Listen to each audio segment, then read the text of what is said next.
Nah, saudaraku, hari ini kita akan memulai satu seri khotbah yang baru yang akan kita pelajari sepanjang bulan Juli ini.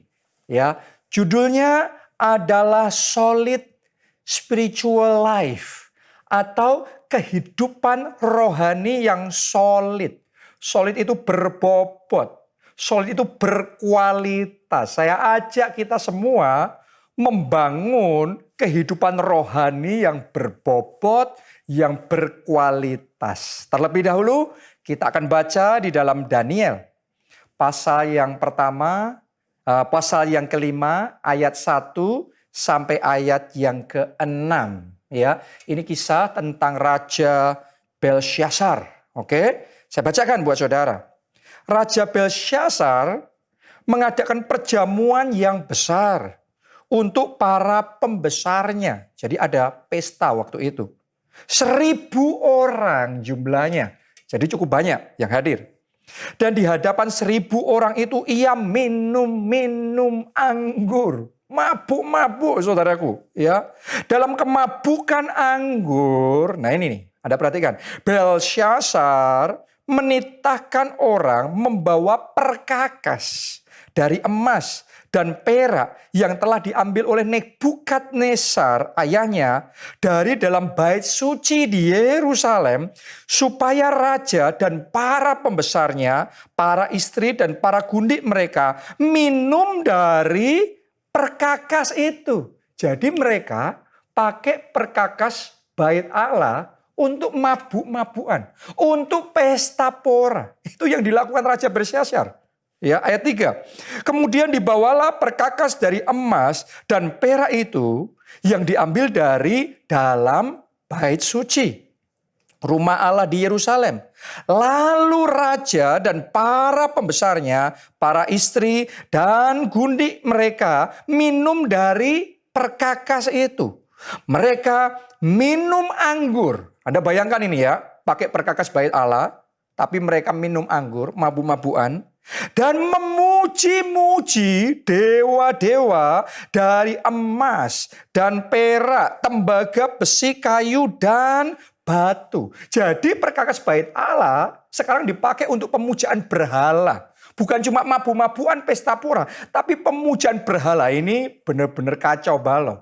Ya, ini benar-benar serampangan sekali. Nah, mari kita lihat apa yang terjadi berikutnya. Ya, Anda perhatikan. Ayat yang ke-5 dan ke-6. Pada waktu itu juga tampaklah jari-jari tangan manusia menulis pada kapur dinding di istana raja, di depan kaki Dian. Dan raja melihat punggung tangan yang sedang menulis itu. Lalu raja menjadi pucat dan pikiran-pikirannya menggelisahkan dia. Sendi-sendi pangkal pahanya menjadi lemas dan lututnya berantukan. Wow, itu satu kejadian yang sangat ajaib sekali. Karena mereka lagi mabuk, ya, mereka lagi pesta pora, ada pemujaan berhala, tapi tiba-tiba ada jari-jari tangan yang menulis sesuatu di situ. Dan kita semua ngerti, ya, itu jari ilahi. Itu jari Allah sendiri. Ya, itu sebabnya raja pun, seorang raja, ini Raja Belsyazar, ya, dia gemetar melihat apa yang sedang terjadi. Nah, mari kita lihat. Apa itu tulisan yang ditulis oleh jari-jari itu?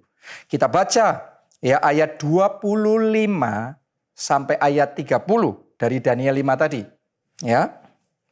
Maka inilah tulisan yang tertulis itu.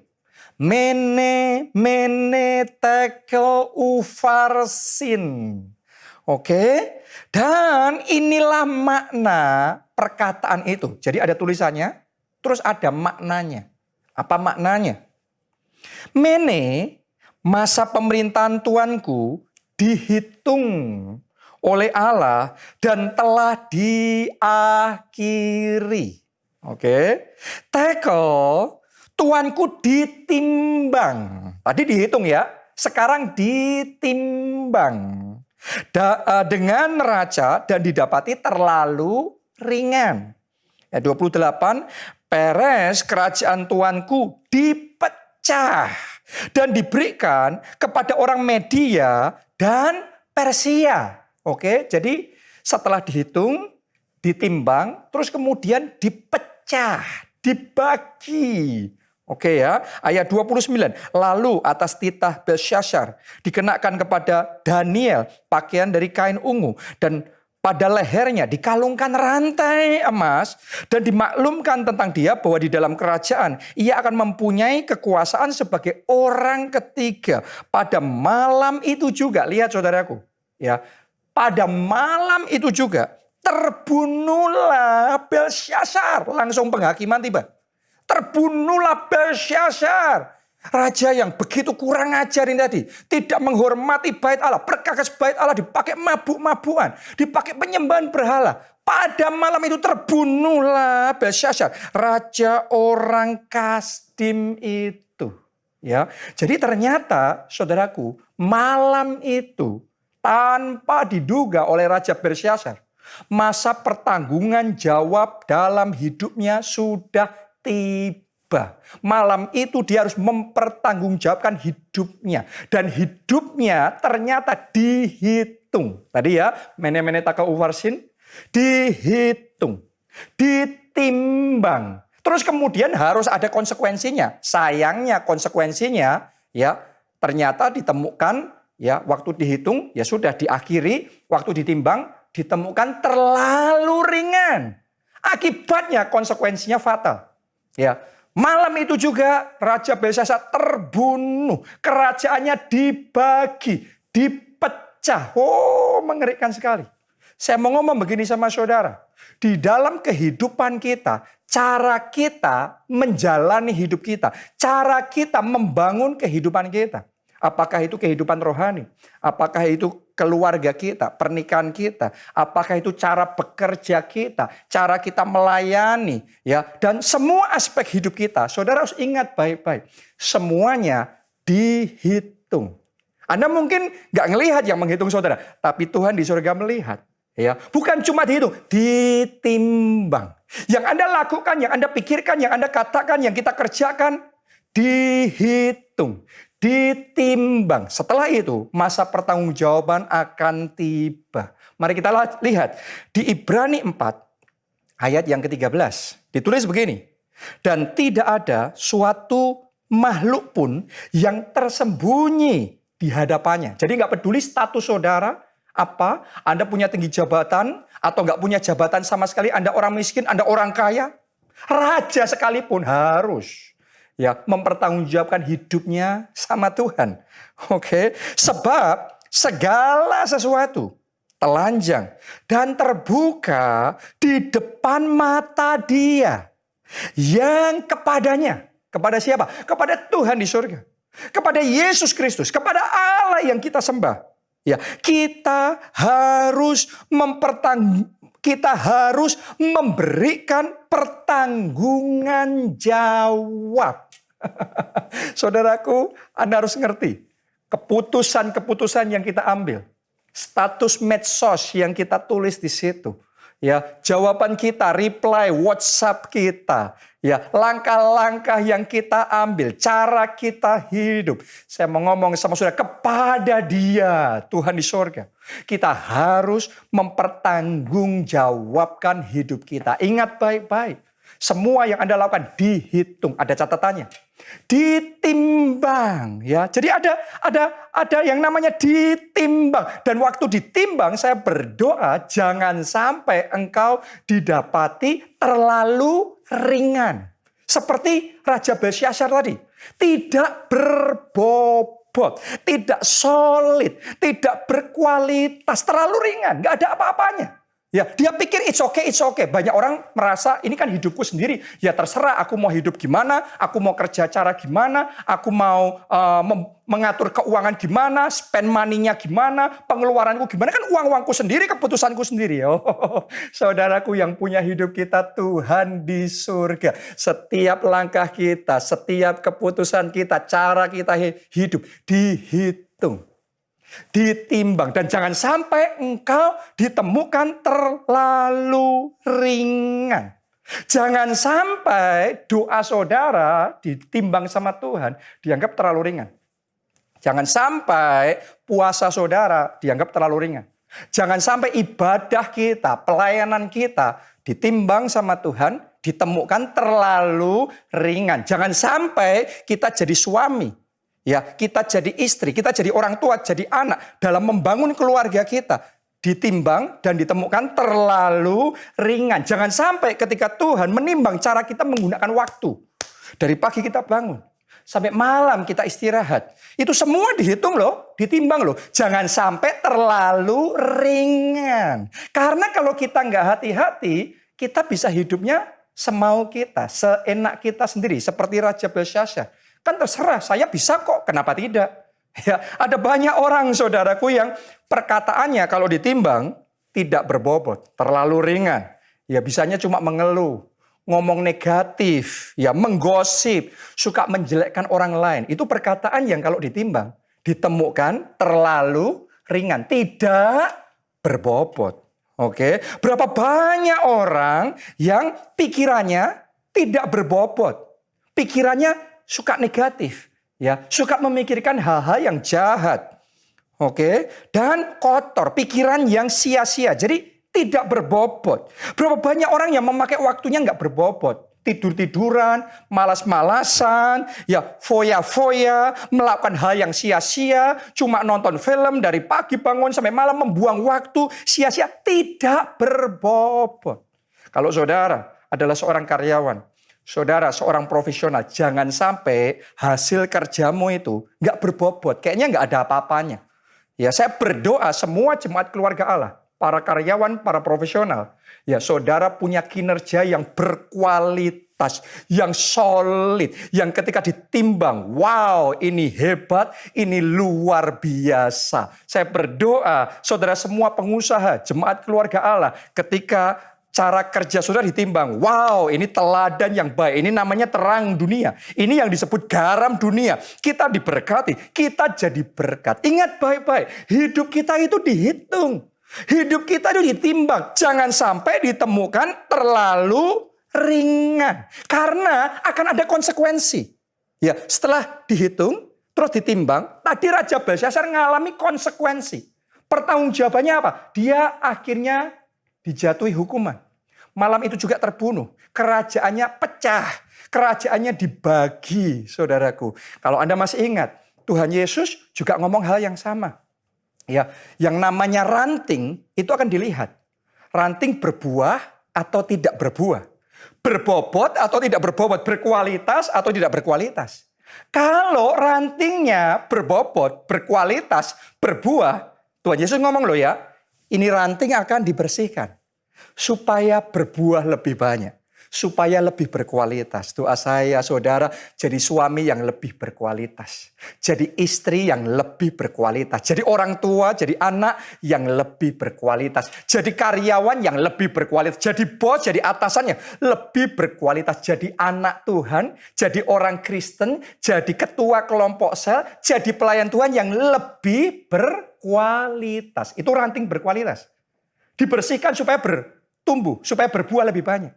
Tapi kalau ranting tidak berkualitas, tidak berbobot, tidak berbuah, Tuhan Yesus ngomong ranting itu akan dipotong. Itu mene-mene tekel ufarsin, dipotong saudaraku. Jadi hari ini sadarilah ada masanya, ada waktunya. Pertanggungjawaban itu tiba kepada dia. Kita harus memberikan pertanggungan jawab. Karena itu mulai sejak sekarang. Saya ajak kita semua tanpa terkecuali. Secara jasmani dan secara rohani. Mari kita bangun kehidupan yang berkualitas. Boleh katakan amin? Oke. Sama seperti Daniel.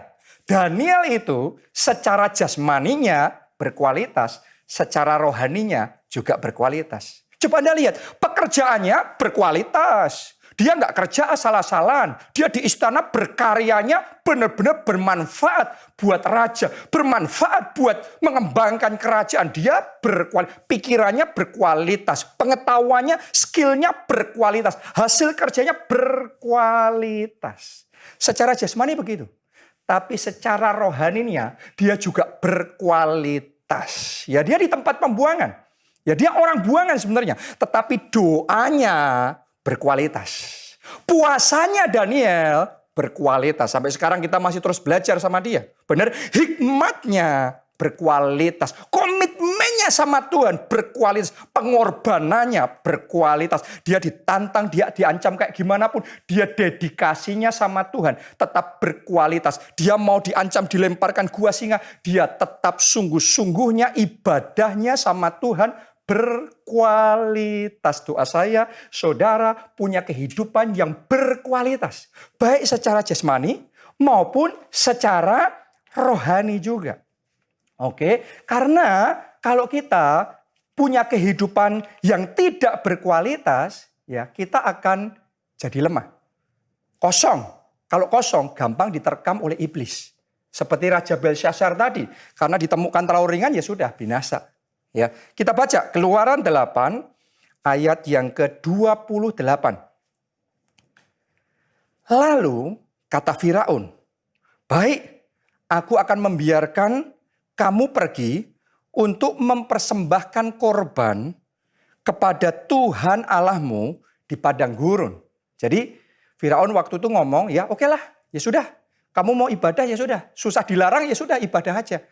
Ya, mempersembahkan korban aja. Ya, melayani aja, terserah. Oke. Cuma begini saudaraku, ada satu kalimat yang ini ganjel gitu ya di hati saya. Ditulisnya begini. Firaun ngomongnya, "Hanya janganlah kamu pergi terlalu jauh." Jadi Firaun tuh ngomong, ya sudah ibadah aja. Tapi gak usah terlalu jauh. Berapa banyak orang di zaman ini juga mendengarkan perkataan yang sama. Jadi orang Kristen ya jadi orang Kristen lah. Gak usah sampai fanatik. Gak usah sampai sungguh-sungguh. Doa ya doalah secukupnya. Ala kadarnya. Gak usah sampai kepenuhan Roh Kudus kayak gitu. Gak usah sampai sungguh-sungguhnya seperti itu. Melayani ya melayanilah. Tapi gak usah sampai kayak gimana gitu loh. Yang biasa-biasa saja. Saya mau ngomong sama saudara. Kalau iblis tidak bisa menghentikan saudara beribadah sama Tuhan, maka yang iblis mau Anda beribadahnya standar minimal. Jadi orang Kristennya standar minimal. Doanya standar minimal. Pujian penyembahnya standar minimal. Jadi yang iblis mau kalau nggak bisa hentikan saudara ikut Yesus adalah ya sudah Anda ikut Yesus tapi yang minimal. Itu yang iblis mau. Itu yang musuh mau. Itu yang Firaun mau. Ya, tapi yang Tuhan mau kita nggak minimal. Ya nggak standar minimal. Saya berdoa jemaat keluarga Allah nggak puas, nggak nyaman di yang minimal. Saya berdoa saudara kejar yang maksimal.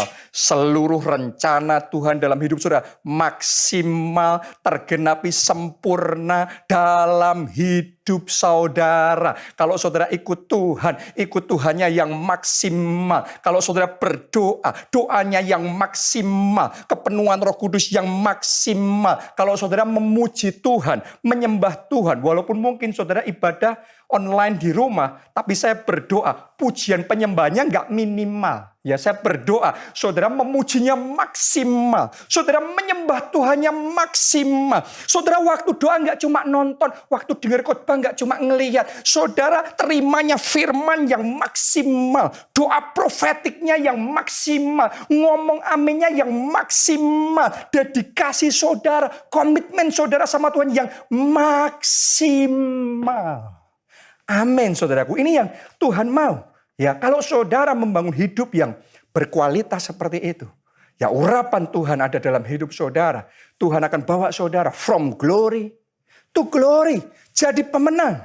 Jadi lebih dari pemenang. Doa saya itulah saudara. Jemaat keluarga Allah. Lebih dari pemenang. Amin. Dan kuncinya punya hidup yang maksimal. Yang berkualitas, yang berbobot seperti itu. adalah miliki kelaparan dan kehausan yang besar. Jangan nyaman dengan yang biasa. Jangan puas dengan yang minimal. Kejar yang maksimal. Kita baca ya, Yakobus 5 ayat 17. Ditulis begini. Elia, ini bicara tentang Elia. Oke. Elia adalah manusia biasa sama seperti kita. Jadi dia startnya sama nih. Sama saudara, sama saya sama nih. Ya, Elia sama startnya, manusia biasa sama seperti kita. Dan ia, lihat ini yang membedakan, telah berdoa biasa-biasa aja. No, itu yang membedakan. Ya, dia nggak mau doanya minimal. Dia ditulis di sini, bersungguh-sungguh berdoa. Berarti doanya kualitas. Berdoanya yang berkualitas. Puasanya berkualitas. Kalau Anda baca cara doanya Elia saja, ya dia kalau doa itu nggak cuma doa dalam hati. Yang penting Tuhan sudah tahu. Tuhan kan ngerti sendiri nanti di hati saya gimana. No. Buat Elia kalau dia berdoa, segenap roh, segenap jiwa, segenap tubuhnya berdoa. Jadi doanya kualitas. Sampai ditulis dalam Alkitab, dia kalau berdoa, dia akan menundukkan dirinya di antara kedua kakinya. Dan dia berdoa berseru-seru sama Tuhan dengan segenap hatinya. Itu doa yang berkualitas. Gimana cara saudara berdoa? Jangan-jangan selama kita mulai ibadah di rumah, kita doanya berkurang. Kita doanya minimal. Doanya nggak berbobot. Kalau dihitung dan ditimbang sama Tuhan jadi kayak tidak berbobot. Karena yang menilai bukan kita loh saudaraku. Yang menilai Tuhan loh. Dan Tuhan paling tahu itu. Yang menilai Raja Belsyazar, kalau dia sih oke-oke aja, merasa hidupnya fine-fine aja. Tapi Tuhan ngomong nggak fine, nggak oke, nggak berbobot. Ditemukan terlalu ringan. Ya, tapi beda sama Elia. Elia bersungguh-sungguh berdoa supaya hujan jangan turun. Dan hujan pun tidak turun di bumi selama 3 tahun dan 6 bulan. Dia berdoa lagi dan hujan turun. Wow, ini dia. Artinya Elia ini, dia komit membangun kehidupan rohani yang solid, yang berbobot, yang berkualitas. Ya, puasanya berkualitas. Dedikasinya sama Tuhan, dia pertaruhkan nyawanya buat Tuhan. Ikut Tuhan itu bukan cari yang nyaman. Ikut Tuhan itu cari untuk dedikasi, berani korban buat Tuhan. Itu hidup Elia. Itu yang membedakan. Kenapa kok Elia jadi hamba Tuhan yang luar biasa. Jadi nabi yang besar. Karena ditimbang, dihitung sama Tuhan. Ini luar biasa. Diberikan kepercayaan yang lebih besar. Sementara Belsyazar diskualifikasi. Tapi Elia diangkat lebih besar. Doa saya, saudara seperti Elia diangkat lebih tinggi. Diangkat lebih besar. From glory to glory bersama dengan Yesus. Amin. Ya, bukan cuma Elia loh. Kalau Anda teliti lagi, penerusnya Elia siapa? Siapa namanya? Penerus Elia? Betul. Nabi Elisa. Nabi Elia penerusnya Nabi Elisa. Padahal saudara tahu nggak? Yang ngikutin Elia, yang belajar dari Elia, bukan cuma Elisa. Ya, tapi banyak lainnya. Banyak orang lain. Banyak nabi-nabi lain. Juga nabi kok. Tapi kenapa sekarang yang kita kenal cuma Elisa? Apa yang membedakan Elisa dengan yang lainnya? Kenapa hanya Elisa yang dapat anointing double portion? Sederhana saudaraku. Karena hanya dia yang mau. Buat yang lainnya, buat nabi-nabi yang lain, buat murid-murid yang lain, cukup ngikutin Elia itu cukup dari jauh. Ya gini aja sudah kok. Oke, no problem. Anda baca nggak kisahnya itu? Mereka bahkan menasihati Elisa, kamu nggak usah sampai kayak gimana lah. Ya, kan kita ngerti sebentar lagi dia juga diangkat. Sudah dari jauh aja, oke kok, no problem. Dan mereka juga oke, mereka jadi nabi juga tetap jadi nabi. Tapi buat Elisa yang oke buat orang lain, belum tentu oke buat dia. Yang lainnya dari jauh ngikutin Elia oke. Tapi buat Elisa, dia mau nempel sama Elia. Dia mau ngikutin dari dekat. Dia komitmennya sungguh-sungguh. Ya, dia dedikasinya sungguh-sungguh. Itu sebabnya dari sekian banyak murid Elia, hanya satu yang dapat urapan double porsi, yaitu Elisa. Ya, saya mau ngomong begini sama saudara. Saya mesti mengakui dengan apa adanya sama saudara. Ya, ibadah online itu sangat baik. Ibadah online kita dari rumah, ibadah di rumah kita masing-masing tentunya baik. Ya, tapi saya mau ngomong sama saudara, tetap akan beda dari jauh sama dari dekat. Ya, dari rumah sama ketika kita benar-benar all in. Kita benar-benar sepenuhnya beribadah. Kita ngalami sepenuhnya. Kita lupakan yang lainnya. Kesibukan kita, keramaian yang ada di rumah kita. Anak-anak teriak-teriak dan lain sebagainya. Kita sepenuhnya. Kita ibadah bersama dengan saudara seiman yang lain. Kita dekat, kita dapat impartasi firman Tuhannya pasti berbeda. Konsentrasinya pasti berbeda. Cara kita doanya, menarinya buat Tuhan. Memuji, menyembah Tuhannya pasti berbeda. Api menyala-nyalanya pasti berbeda. Dapat impartasi urapannya pasti berbeda. Saya doa, saudara nggak nyaman sama yang satu porsi. Saya berdoa, Anda kejar urapan double portion. Saya berdoa Anda nggak nyaman sama standar minimal. Saya berdoa, saudara kejar yang maksimal, yang sepenuhnya untuk Tuhan. Oke, kalau saudara masih ingat, jemaat mula-mula. Pada waktu itu awalnya mereka beribadah di bait Allah dan di rumah-rumah. Ya bahkan Tuhan Yesus pun juga mengajar di bait Allah dan di rumah-rumah. Orang mendengar Yesus di bait Allah dan di rumah-rumah. Jadi ada dua. Tapi di satu masa aniaya datang. Ketika aniaya datang sudah tidak mungkin lagi buat murid-murid Yesus ibadah di bait Allah. Karena mereka ditangkap, dipenjara, dibunuh, saudaraku. Jadi nggak memungkinkan lagi ibadah di bait Allah. Itu sebabnya mereka mulai ibadah di rumah-rumah. Ini yang sekarang sedang kita alami. Berapa waktu ini dalam dimensi yang berbeda. Ya, tadinya kita ibadah di gereja dan juga di rumah. Ya, tetapi sejak 3 bulan sesuatu terjadi melanda seluruh dunia. Ya, sehingga akhirnya kita tidak diperbolehkan untuk bisa ibadah di gereja. Ya, untuk sekian waktu terlalu beresiko kalau kita beribadah di gereja. Itu sebabnya kita untuk sementara waktu ya kita beribadah dari rumah. Saudara juga bekerja dari rumah, belajar dari rumah, termasuk beribadah dari rumah secara online. Ya, itu kondisi kita sama seperti murid-murid Yesus waktu itu. Tapi saudara jangan lupa, ya murid-murid Yesus walaupun dari rumah, doanya berkualitas, nggak lebih padam. Cara memuji menyembah Tuhannya berkualitas. Bertekun dalam pengajaran rasul-rasulnya berkualitas. Komitmennya berkualitas. Karena itu revival terjadi luar biasa. Kebangunan rohani luar biasa. Injil diberitakan dari Yerusalem, Yudea, Samaria sampai ujung bumi. Dan terobosan-terobosan besar terjadi. Keadaan berbalik. Begitu keadaan berbalik, ya, kemudian memungkinkan untuk mereka beribadah di bait Allah. Maka mereka yang tadinya hanya di rumah-rumah. Maka kemudian mereka kembali beribadah di bait Allah dan di rumah-rumah.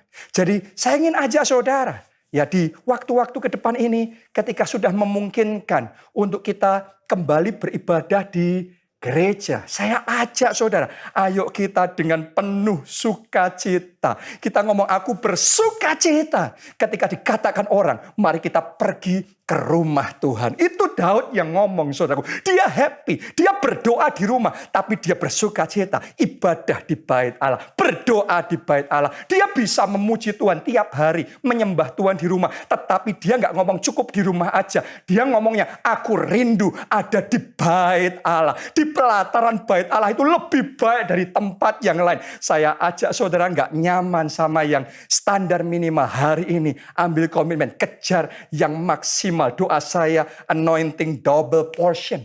Urapan double porsi. Berkat double porsi. Mujizat double porsi. Tuhan berikan kepada saudara. Amin. Tentunya saya juga harus ngomong begini. Buat saudara, sesuai dengan anjuran pemerintah ya. Ya, buat saudara yang usianya sudah senior, saudaraku, atau anak-anak yang masih kecil, atau saudara yang kondisi kesehatannya rentan, ya, dalam kondisi yang seperti ini, tentunya saya sarankan saudara tetap beribadah di rumah saja dulu. Ya, jadi tetap bisa, karena kalau keadaan memang belum memungkinkan, ya ada anugerah khusus yang daripada Tuhan. Tapi buat saudara yang lain yang sudah memungkinkan, ya saya ajak saudara, ayo happy lah, bersukacitalah. Kita kembali beribadah di bait Allah dan di rumah-rumah kita kejar yang maksimal, kehidupan yang berbobot, ibadah yang berbobot, pelayanan yang berbobot, dedikasi sama Tuhan yang berbobot. Dan saya yakin saudara seperti Elisa, Anda terima berkat double portion. Amin, saudaraku. Siapa di sini? Saya tantang saudara, siapa di sini yang mau membangun kehidupan rohani yang berkualitas? Siapa di sini saudara yang mau membangun kehidupan rohani yang berbobot? Ingat baik-baik, kehidupan kita dihitung sama Tuhan. Terus apa? Benar, ditimbang sama Tuhan. Jadi ada perhitungan. Ada yang namanya ditimbang, karena akan dipertanggungjawabkan. Dan doa saya, ketika masa itu tiba, ya, engkau tidak ditemukan terlalu ringan. Saya berdoa, ya, bagaimana cara hidup saudara tidak ditemukan terlalu ringan. Cara saudara melayani Tuhan tidak dianggap terlalu ringan. Cara saudara beribadah, berdoa tidak dianggap terlalu ringan. Saya berdoa, saudara punya kehidupan rohani yang berkualitas, yang berbobot, yang mau saudara angkat dua tangan, ikuti doa saya. Ikuti kata-kata saya. Katakan, Tuhan Yesus. Tuhan Yesus. Mulai sekarang. Mulai sekarang. Aku mau. Aku mau. Membangun kehidupan yang berbobot. Membangun kehidupan Aku yang berbobot. siap ya Tuhan. Aku siap. Semuanya, ya mari Tuhan. berdoa. Saya ajak saudara. Semuanya berdoa. Aku mau Tuhan. Aku mau. Kehidupan rohani harus berbobot. Kalau aku ikut Pondok Daud, ya asal ikut. Pondok Daudnya berbobot. Dalam melayani Tuhan, melayani Tuhannya berbobot. Aku mau kelompok selku berbobot. Aku mau pujian dan penyembahan yang aku sampaikan kepada Tuhan berbobot. Aku mau dedikasi persembahanku yang terbaik buat Tuhan berkualitas. Oralah pasyara takala pasyara. Skira la pasyara takapasye. Oralah wasyara. Saya ajak saudara, ayo semuanya doa sungguh-sungguh sama Tuhan. Seperti Anda belum pernah lakukan sebelumnya. Walaupun saudara di rumah, dimanapun Anda berada, ayo doa yang berbobot. Oralah pasyara, penyembah Tuhan yang berbobot. Berikan komitmen yang berbobot buat Tuhan. Oralah pasyara takapasyara. Jesus, Jesus, Jesus, Jesus. Haleluya, haleluya. Oralah pasyara lapa. Oralah pasyara lapa syera tapasyara. Seperti Elia jadi raksasa rohani. Kami juga mau jadi raksasa rohani. Kami nggak mau jadi biasa-biasa saja. Kami nggak mau dengar perkataannya Firaun yang nggak usah terlalu jauh. Ibadah ya ibadah nggak usah terlalu jauh. Melayani ya nggak usah terlalu jauh. Komitmen ya komitmen nggak usah terlalu jauh. Kami mau dalam bersama Tuhan. Karena Yesus ajak murid-muridnya, ya, ngomong sama Petrus. Yesus ngomong sama Petrus, ayo bertolak ke tempat yang lebih dalam. Jadi kalau Tuhan mau ajaknya kita lebih dalam. Tapi kalau Firaun ngomongnya nggak usah dalam-dalam, nggak usah terlalu sampai kayak gitu. Ya, saya ajak saudara hari ini bangun kembali komitmen saudara bersama dengan Tuhan. Dan saya berdoa Anda mengalami yang dialami oleh Elisa. Elisa mengalami lebih dari yang dialami murid-murid Elia yang lain. Dari yang dialami nabi-nabi yang lain. Yang Elisa dapatkan adalah urapan double portion. Kenapa? Karena dia kejarnya sungguh-sungguh. Dia nempel dari dekat. Dia nggak ngikutin dari jauh. Ya, tapi dia ngikutin Elia dari dekat. Dia komitmennya lebih sungguh.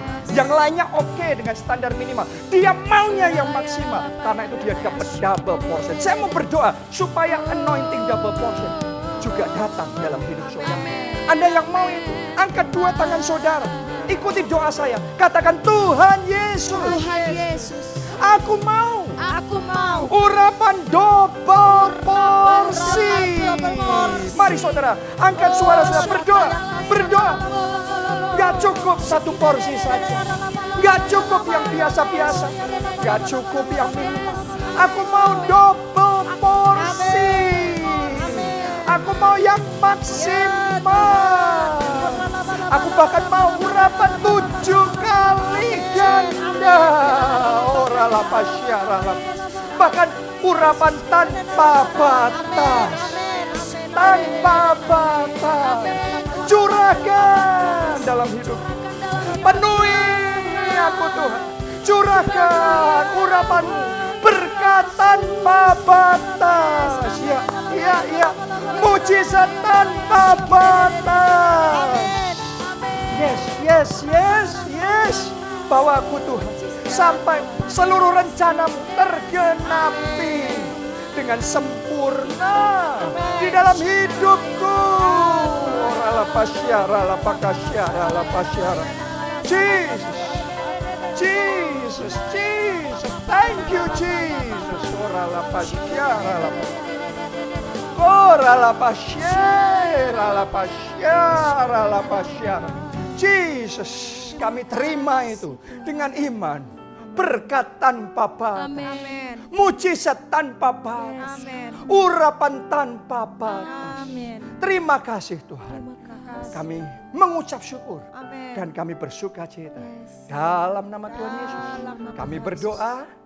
Amin. Amin.